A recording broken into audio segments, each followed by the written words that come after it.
8ই ফেব্রুয়ারি 1978 ঈশ্বরদী থেকে রাজশাহী যাওয়ার পথে বেশ কিছু পথসভায় ভাষণ দেন প্রেসিডেন্ট জিয়াউর রহমান। এসব ভাষণে তিনি খাদ্য ঘাটতি মেটানো ও রপ্তানির জন্য উদ্বৃত্ত ফসল উৎপাদনের জন্য কৃষি উৎপাদন বৃদ্ধির আহ্বান জানান।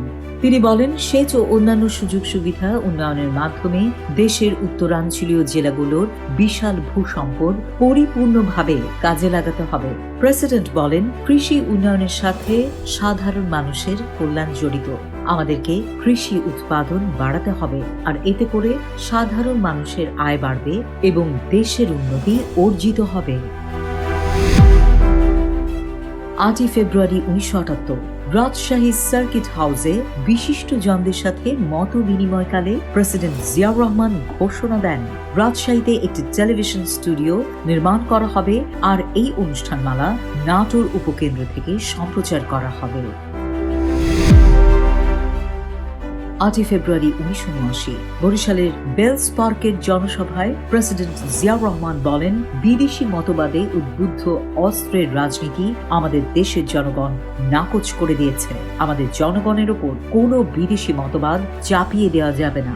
তিনি বলেন, গত 3রা জুনের রাষ্ট্রপতি নির্বাচনে জনগণ বাংলাদেশি জাতীয়তাবাদের পক্ষে রায় দিয়েছে।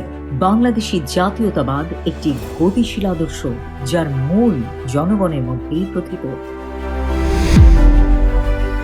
8ই ফেব্রুয়ারি 1980 বিমান বাহিনীকে আনুষ্ঠানিকভাবে জাতীয় পতাকা প্রদান অনুষ্ঠানে প্রেসিডেন্ট জিয়াউর রহমান বলেন, বাংলাদেশ বিমান বাহিনী আজ বাংলার আকাশে যে কোনো শত্রুর মোকাবেলা করতে দৃঢ় প্রতিজ্ঞ।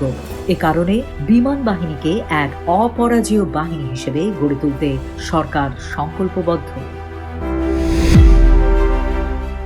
8ই ফেব্রুয়ারি 1981 জাতীয় শিশু সংগঠনের অধীনে সারা দেশে নিজেদের সংগঠিত করার জন্য শিশু কিশোরদের প্রতি আহ্বান জানিয়েছেন প্রেসিডেন্ট জিয়াউর রহমান। ঢাকা স্টেডিয়ামে আয়োজিত শিশু কিশোর সমাবেশে তিনি বলেন, এই সংগঠনের মাধ্যমে ভবিষ্যৎ বংশধররা পরিপূর্ণভাবে গড়ে উঠবে। প্রেসিডেন্ট বলেন, শিশু কিশোররাই আমাদের ভবিষ্যৎ, ভবিষ্যতে তারাই নেতৃত্ব দেবে। আমরা দেশকে শিশু কিশোরদের ভবিষ্যৎ নেতৃত্বের কাছে তুলে দিতে চাই।